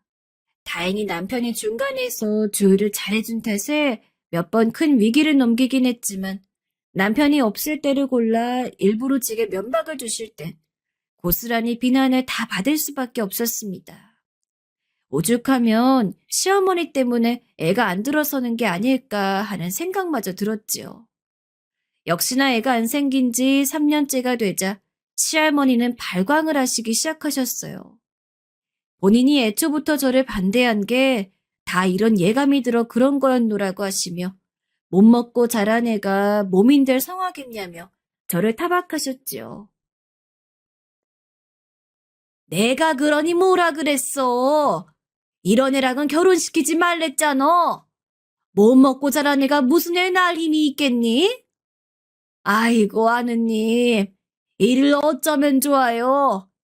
저런 애 못 낳는 여자애가 어쩌다 우리 집안에 들어와서는 왜 이런 불운을 주시는 겁니까? 이를 어쩌면 좋아? 남편도 시할머니가 너무 고글하듯 슬픔에 겨워 바닥을 구르고 난리를 치자 어쩔 줄 몰라 했고 그쯤 되자 저도 슬슬 지치기 시작했습니다. 몸만 힘든 것이면 그래도 버티겠는데 한 달이 멀다 하고 사람 미칠 소리 해대시니 나중에 시할머니가 빨리 돌아가시기만을 바랄 정도로 사람이 이상해졌어요. 시어머니인 시할머니 같이 대놓고 막말을 하시진 않으셨지만 남편이 없을 때를 틈타서 저 때문에 대가 끊기게 생겼다고 말씀하시는 건 마찬가지였어요. 끝내는 저더러 밥도 먹지 말라고 하셨어요. 먹어서 몸이 건강에 애를 낳으면 또 모르지만 그렇지 않고서야 먹어도 소용이 없다고 말하셨습니다. 그런데 그때는 저도 참을 수가 없겠더라고요. 아이 못 낳는 게 아무리 죄라고 하지만 밥까지 끊는 건 정말 개만도 못한 대접이라고 생각했어요. 어머니, 너무하신 거 아니에요? 아이 못 낳는 게 꼭 제 탓인가요? 왜 그 사람한테 뭐라 하지 않고 저한테만 뭐라 하시는 건데요? 그리고 아이 못 낳는다고 밥 먹지 말라는 건 굶어 죽으란 소리인가요? 제가 죽길 바라세요? 그걸 바라시는 거예요? 아니, 얘 좀 봐. 너 대체 시애미한테 그게 무슨 말버릇이냐? 아주 눈 똑바로 뜨고 이러다 잘하면 울겠다 울겠어? 내가 언제 굶어 죽으래? 밥상머리에 끼지 말라는 거잖아. 그럼 애도 못 낳는 게 밥상에 떡 하나 앉아 밥을 먹겠다는 거야? 기어이 그러겠다는 거야? 애 못 낳는 탓을 모두 저한테 돌리시는 게 억울하단 거예요. 제가 어디 어머님 말씀 한 번이라도 거역한 적 있나요? 시키면 시키시는 대로 뭐든지 다 했잖아요. 근데 애 못 낳는 거 하나로 절 구박하시고 못 살게 구시는 거 저도 이제 못 참겠다고요. 뭐야? 기가 막혀? 아이고, 그만합시다. 밥상머리에서 이게 무슨 일이냐? 됐다. 아가야, 네 말 알겠다. 내가 잘 말해볼 테니 그만 방에 들어가 보거라. 하지만 상황을 정리하시려는 시아버지의 노력이 무색하게도 때마침 병원에 갔던 시할머니와 남편이 집으로 돌아왔고 시할머니는 이 상황을 목격하고 있었는지 버럭 화를 내시면서 갈등은 더 커졌습니다. 어디 들어가긴? 너 무릎 꿇고 앉아라. 니네 친정에서 시어머니한테 대들라고 가르치든? 어디 함부로 주둥이를 놀려? 너 때문에 대가 끊기게 생겼는데 그러면 우리 보고 그걸 가만히 지켜보고만 있으라는 거야? 오늘 아주 혼이 좀 나니 분수를 알겠구나. 회초리 가져와. 얼른! 할머니, 무슨 회초리예요. 이 사람이 애도 아니고 고만 좀 하세요. 제가 옆에서 봐도 안쓰러워 죽겠어요. 이게 무슨 사람 대접입니까? 금숙이 야인 것 좀 보세요. 그 밝았던 애가 저희 집 들어와선 안색도 어두워지고 뼈밖에 안 남을 정도로 앙상해졌잖아요. 제가 금숙이 어머님 아버님 뵐 면목이 없어요 진짜. 저도 지금까진 할머니 아버지 어머니 생각해서 참고 또 참았지만 한 번 더 금숙에게 이렇게 대하시면 저희 그냥 분가할 겁니다. 뭐야? 분가? 오냐 고등학교까지 보내가며 다 키워놨더니 며느리한테 뭐라 좀 했다고 부모한테 분가란 말을 꺼내? 내 이 요망한 년 네가 내야 될 꽃이었지? 분가하게 해달라 했지? 그지? 당장 말해. 당장! 시어머니는 완전히 눈이 돌아 제 머리채를 잡으셨고 전 머리채가 잡힌 채로 방 안을 몇 바퀴나 끌려다녔습니다. 남편은 시어머니를 뜯어말리기 위해 곧장 달려왔지만 그걸 또 시어머니가 붙잡으시면서 머리카락이 한 움큼 빠질 때까지 눈물 쏙 빠지게 머리채를 붙잡혔지요.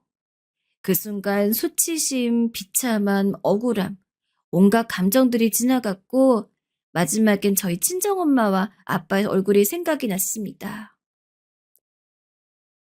엄마 아빠 내가 이러고 사는 거 아실까? 금숙이가 이리 비참하게 사시는 걸 아실까? 엄마, 아빠. 전 시어머니에게 끌려다니며 엄마와 아빠의 이름을 계속 불렀던 것 같습니다. 나중에 정신적인 충격 때문인지 혼절을 하고 말았고 눈을 떴을 땐 차가운 방 한 구석 이부자리 위였습니다. 눈을 뜨니 남편이 눈물이 그렁한 눈으로 저를 보고 있었지요. 금수가 괜찮어? 아까 어머니가 네 머리에 손을 대다가 그만 네가 장롱에 이마를 찍고 기절을 해버렸어. 병원으로 옮기려 했는데 할머니가 그럴 필요 없다고 지켜보라고 하도 말리는 바람에 일단 여기에 눕혔어. 머린 괜찮아? 아프진 않니? 눈을 뜨고 나서 남편의 얼굴을 보자 저는 그만 눈물이 쏟아지고 말았습니다. 남편의 다정한 말에 서러움이 물밀듯 몰려왔고 못 살겠다는 말을 반복했죠. 그 후 시어머니 눈을 피해 밥을 먹는 것도 고역이었어요. 아니, 그 집에서 사는 것 자체가 고역이었죠. 시어머니와 시할머니는 저만 보면 혀를 끌끌 찾고 노려보는 것도 모자라 제 쪽을 향해 물건을 획 던지기도 했습니다. 결국 그 짓을 하고는 보름을 못 가 사람이 미쳐버리고 말았습니다. 저는 정신이 반쯤 나가 세상을 등지려고 했어요. 준비하면서 마음속으로 온갖 원망과 저주를 주워 섬겼습니다. 그 순간엔 정말 세상의 모든 것이 원망스러웠어요. 어린 시절부터 가난 때문에 겪었던 사소한 모든 일들이 다 머릿속에 하나하나 새겨지면서 사소한 기억 하나에도 저주를 퍼부어댔어요.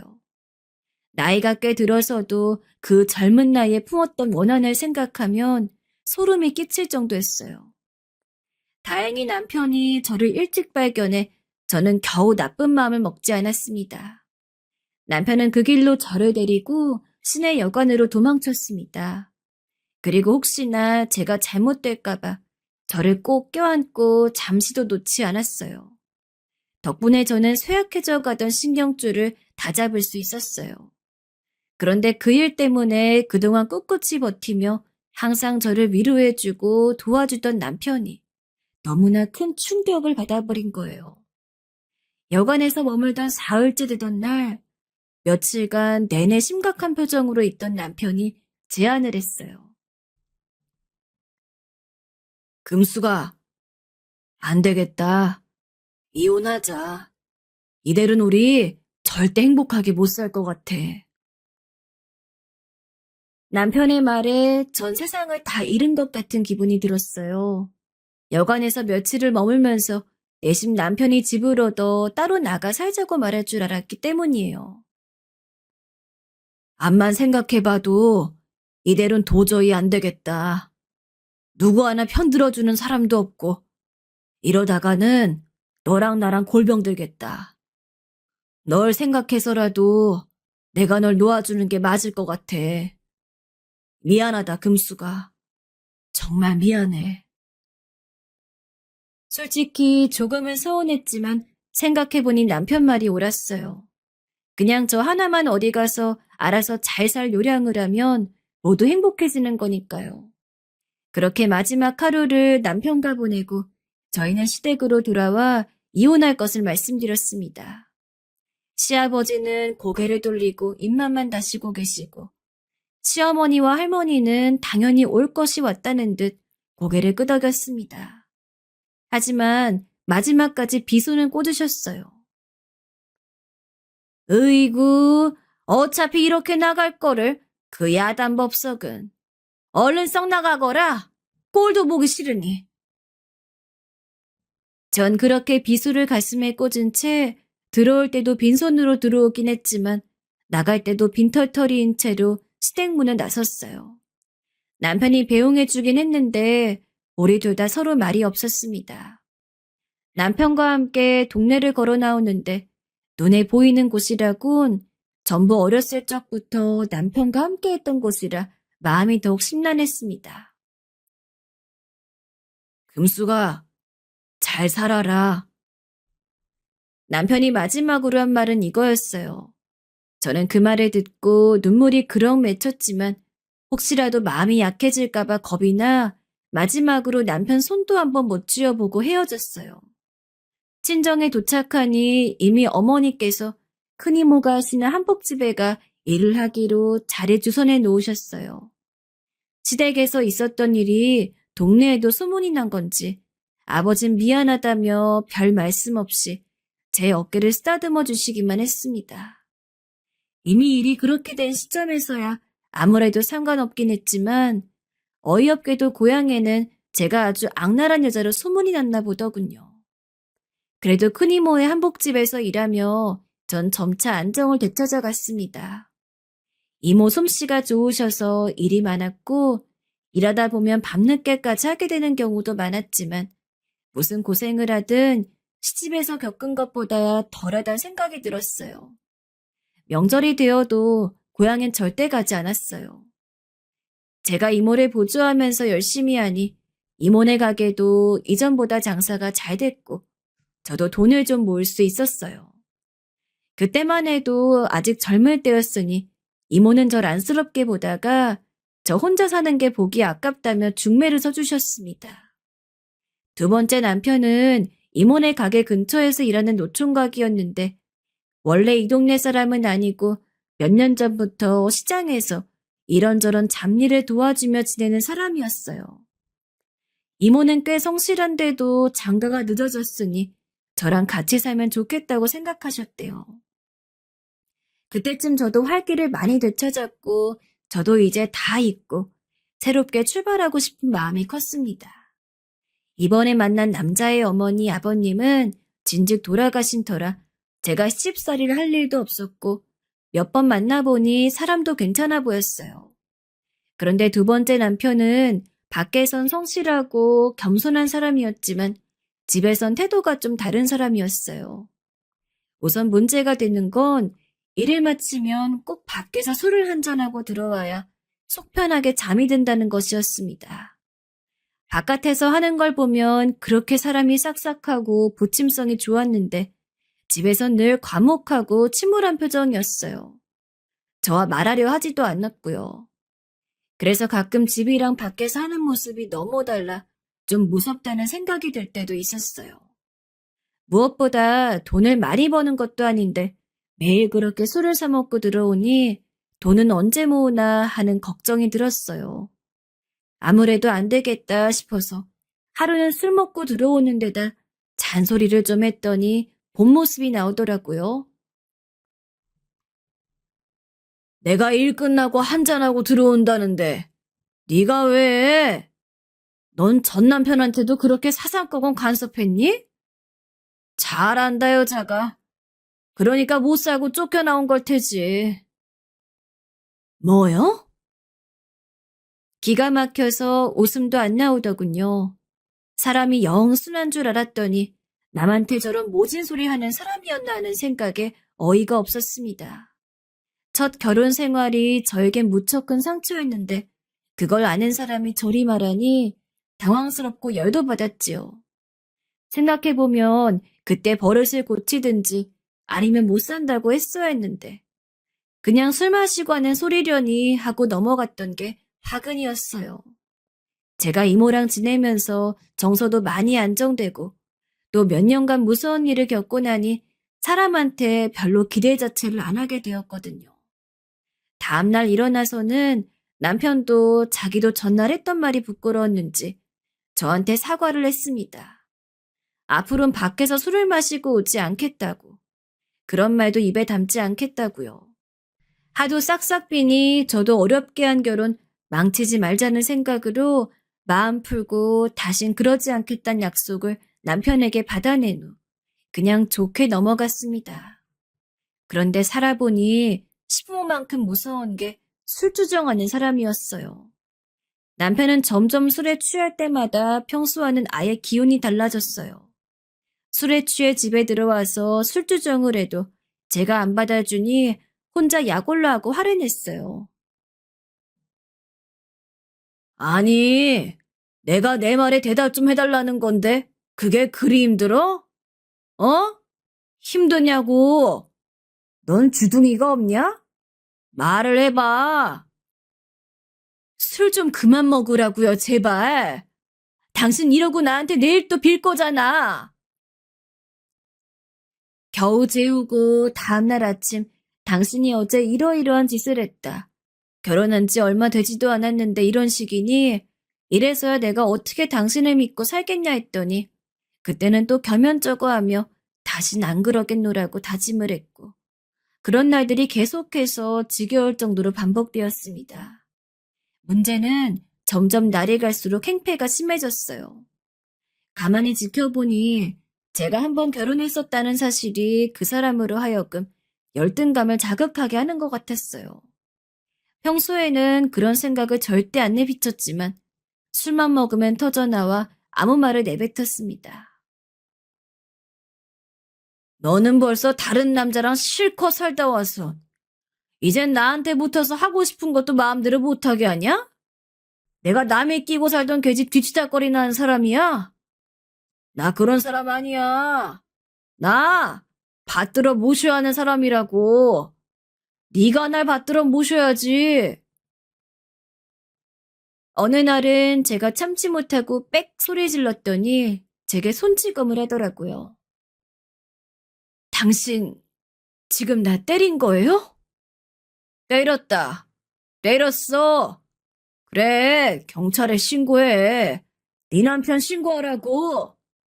지금껏 남의 계집 끼고 살아줬음 고마운 줄 알아야지. 씨. 당신 진짜 미쳤어요? 처음 손찌검을 당했을 땐 너무 당황스러워서 눈물이 핑 돌았지만 또 자기가 죽일 놈이다 하며 빌어대니 그 다음부턴 그러려니 하게 되었어요. 하지만 남편은 여기서 멈추지 않았어요. 어느 순간부터는 의처증도 모자라 술만 마시면 제 발로 도박판에 가서 돈을 다 날리고 오기도 하고 여자들 있는 술집 가서 돈을 써버리고 오기도 했어요. 전 다른 것도 무서웠지만 도박은 한 번 빚을 져버리면 큰일인지라 남편이 늦게까지 들어오지 않는 날이면 직접 도박장을 찾아가기도 했습니다. 그러던 중 아마 제 생일날이었을 거예요. 오늘은 집에 일찍 들어오겠다 약속한 남편이 또 늦게까지 들어오지 않자 전 도박장으로 뛰어갔습니다. 이번엔 어떻게 해서든 멱살을 잡고서라도 끌고 오겠다는 생각을 하면서요. 저희 남편 있죠? 어딨어요? 아, 처리 안 해되는 분이구나. 저기 있잖소. 남편 친구가 보여 물으니 남편은 이미 한 자리를 깔고 앉아 도박에 몰두하고 있었습니다. 절로 열이 올라왔죠. 전 화가 나 붉어진 얼굴로 남편에게 갔고 이제 그만 집에 가자고 말했습니다. 그런데 남편은 또 혀꼬인 목소리로 싫다며 저보고 먼저 들어가 있으라고 되려 큰 소리를 치더군요.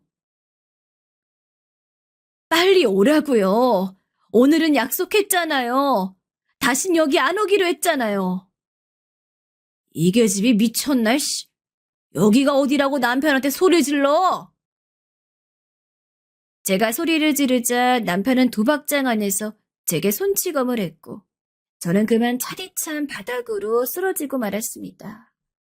도박장 안이 순간 수군거림으로 가득 찼고 그 와중에도 남편은 별일 없다는 듯 도박에 몰입했어요. 상황이 심각해질 것 같자 남편 친구가 저를 끌고 나왔어요. 아유, 내 친구지만 못 말립니다. 그냥 갈라서는 게 나을 텐디. 그리고 전 그 자리에서 남편의 과거를 알게 됐어요. 너무나 충격적인 과거를요. 알고 보니 성실한데 결혼이 늦어진 게 아니라 결혼을 못했던 이유가 있더라고요. 혼자 살 때부터 술과 도박을 즐겼고 돈을 벌면 여자들이 있는 술집에서 탕진하곤 했는데 결혼하고도 그 버릇을 못 버린 거였죠. 제 딴엔 새 출발을 해보려고 재혼한 건데 1년을 겨우 넘기고 그런 일이 계속되자 제 입에선 한숨이 끊일 날이 없었어요. 그러니 이모도 당연히 눈치를 채게 되셨고요. 결국엔 참다 못한 이모부가 집에 쳐들어와 남편 멱살을 잡았습니다. 너 이놈의 자식, 내가 이따위로 살라고 내 조카 소개시켜준 줄 알아? 당장 내 조카랑 이혼을 하든지 경찰서로 가자 이놈아. 하지만 그날도 남편은 술에 취해 있었고 같이 이모부 멱살을 잡아 큰일이 날 뻔했죠. 저와 이모가 뜯어말리지 않았다면 남편이 이모부를 어떻게 했을지 상상만 해도 아찔하네요. 그렇게 재혼한 지 2년 만에 두 번째 남편과는 갈라섰습니다. 미처 혼인신고도 못해서 복잡하게 할 것도 없었어요. 다행이라면 다행인 것은 두 번째 남편은 이모와 이모부가 개망난이라고 소문을 내어 시장 바닥에서 내쫓다시피 해서 어디론가 사라지고는 그 후로는 소식을 알 수 없었습니다. 그 뒤로는 내 팔자에 남자는 없다는 생각으로 그냥 일만 하며 살았어요. 너무 많은 일을 겪고 살다 보니 사는데 별 욕심이 없어지고 그냥 이모랑 오순도순 일하고 장사하며 사는 게 제일 마음 편하고 재밌더라고요. 그러기를 30년이 흘렀습니다. 그 사이에 이모도 돌아가시고 전 이모의 한복집을 물려받아 이어가고 있었습니다. 또 시장을 현대식으로 정비하게 되며 받은 보상금으로 가게를 예식장에 가까운 대로변으로 옮기게 되며 저 혼자 살아가기에 부족함이 없을 만큼 충분한 돈을 모았어요. 이제 앞으로 몇 년만 더 장사하고 좀 쉬면서 지내다 늙어 기력이 쇠하면 요양원으로 들어갈 계획이었지요. 그런데 참 사람 인생이 묘한 것이 바로 이런 부분입니다. 아무리 힘들어도 열심히만 살면 언젠가는 꼭 좋은 일이 생기게 마련이더군요. 얼마 전의 일입니다. 가게 앞에 고급 승용차가 주차를 하고는 한참 서 있더니 운전자가 내려 저희 가게로 들어왔습니다. 저는 처음에는 손님인 줄로만 알았어요. 그런데 그분이 카운터로 들어오지 않고 가게 입구에서 금수가 하고 제 이름을 불렀습니다. 절 금숙이라 부를 사람은 많지 않았기에 순간 저는 너무 깜짝 놀라 백발이 희끗한 초로의 신사를 뚫어지게 쳐다보았습니다. 흐릿하게 보이는 얼굴이 분명 모습은 많이 변했지만 아직도 또렷한 그 목소리는 분명 오래전에 헤어진 남편이었습니다. 금숙이 나다. 어떻게 그간 별 어려움 없이 잘 있었나? 아니, 당신이 여기를 어떻게 알고? 미안해. 금방 다시 찾아오려고 했는데 세월이 이렇게나 지나버렸네. 남편은 아무 말도 못하고 서선 제 앞에서 그저 멋쩍게 웃고만 있었습니다. 차라도 한 잔 대접하며 이야기를 할까 했더니 사양을 하면서 제게 연락처가 적힌 명함 한 장을 내밀었어요. 지금은 바쁠 테니까 이따 이리로 연락해. 요 근처에서 식사라도 하자. 할 이야기도 좀 있고 말이야. 남편을 오랜만에 만났는데 그 와중에 장사가 손에 잡힐 리가 있나요? 우두커니 앉아서 놀란 가슴만 진정시키고 있었지요. 무슨 생각으로 날 찾아왔나 하고 궁금하기도 했고 왜 굳이 찾아왔을까 싶어 괜한 걱정도 생겼지만 그래도 한번 만나볼 필요는 있었습니다. 오래전 너무도 허망하게 헤어져 버렸으니 이제라도 그간의 이야기라도 한번 들어봐야겠다고 생각했지요. 그래서 일찌감치 장사를 접고 약속 장소로 갔습니다. 남편은 먼저와 창가를 보며 저를 기다리고 있었어요. 제가 다가가자 남편은 말쑥한 얼굴로 웃더니 잘 지냈냐고 물었습니다. 그럼 잘 지냈죠.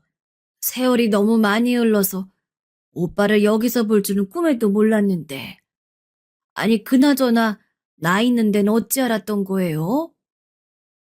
실은 그게 너한테 전해줄 게 있어서 너 사는 곳을 알아봤어.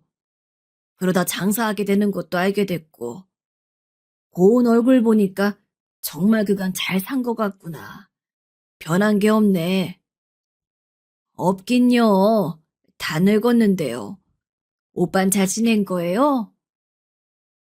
나야 돌이켜보면 허탈할 정도로 일하는 거에만 몰두하며 살았지. 남편은 잘 지냈냐는 질문에 씁쓸한 미소를 지으며 그 말 한마디를 하고 음식을 주문했고 저희는 서로 쉽게 입이 떨어지지 않는 저녁 식사를 했습니다.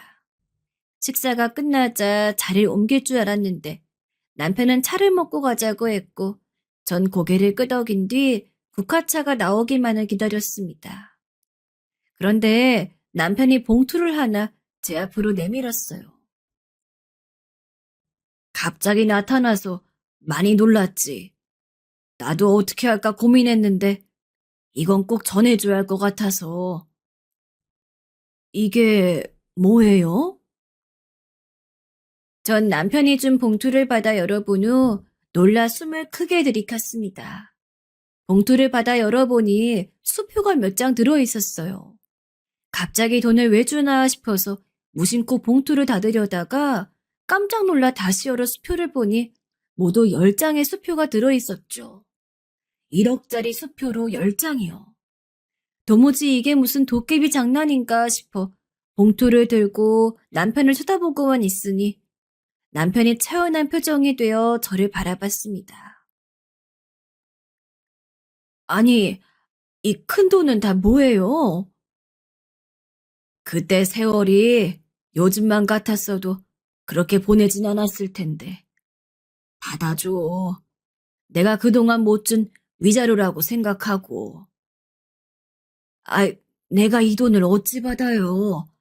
넣어두어요. 됐어요, 나는.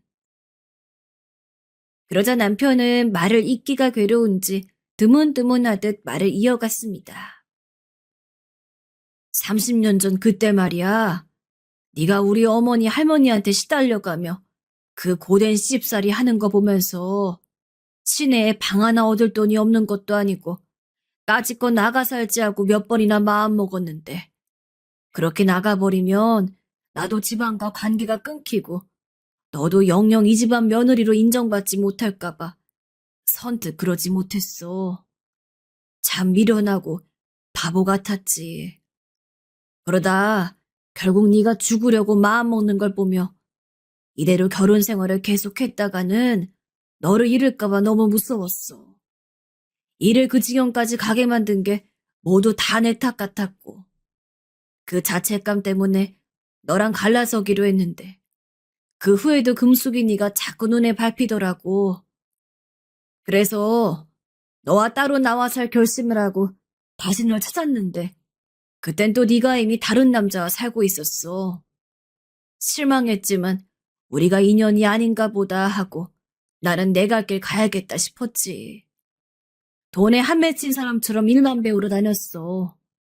때마침 당시 농촌에 저장 창고를 짓는 사업이 한창일 무렵이라 때를 만나 큰 돈을 벌었고, 그러던 중에 고향 친구한테 네가 혼자 살고 있다는 소식을 듣게 된 거야. 그때가 15년 전이었으니 그때라도 찾아왔으면 얼마나 좋았겠냐마는, 하필 또 그때 하던 사업도 좀 안 되고 하다 보니 쉽게 네 앞에 나서질 못했어. 이제 와서 널 찾아봐야 네가 날 좋게 생각해 주겠나 싶기도 했고, 밉고 미운 사람일 텐데 말이야. 근데 시간이 흘러 나도 나이를 먹으니까 이젠 죽기 전에 너를 꼭 봐야겠다는 생각이 들더라고. 내가 언제 갈지 모르고 네가 갈지도 모르니까 이제라도 다시 보니 정말 다행이지 싶다. 잘 살아줘서 무엇보다 건강하게 지내줘. 고맙다, 금수가. 그러니 이 돈도 받아줘라. 남편의 이야기를 들으면서 저도 모르게 주르륵 눈물이 흘렀습니다. 서러웠던 지난 세월이 마구잡이로 스쳐 지나갔죠. 인생의 가장 힘들었던 시기에 만나 허망하게 헤어져 마음이 내내 아팠는데, 이렇게 절 그간 아끼고 생각해왔다고 하는 남편을 보자 순간 그 무엇보다 큰 위로를 받은 느낌이 들었습니다. 저희 둘은 남들의 시선에 아랑곳 않고 손을 부여잡은 채 계속 뜨거운 눈물을 흘렸습니다. 그날 남편과 저는 처음으로 부부다운 밤을 보냈습니다. 지난 세월이야 야속하기만 했지만 마음은 처음 결혼을 맹세했던 순간 같았어요. 이제 와서 새로 결혼 같은 것은 생각지 않지만 그 이후로 부부처럼 연인처럼 그렇게 잘 만나며 지내고 있습니다. 이제는 과거는 생각지 않고 앞으로만 생각하며 지내려고 합니다. 이미 남편이란 존재가 생긴 것만으로 보상은 충분히 받았으니까요. 아마 이런 게 바로 말년원이 핀다는 건가 하는 생각도 듭니다. 저처럼 청춘이 고달프고 힘든 분들이 있으시겠지만 사연을 들어주신 여러분들에게도 언젠가 그런 날들이 꽃 피우길 간절히 기도하고 있겠습니다. 지금까지 들어주셔서 감사합니다.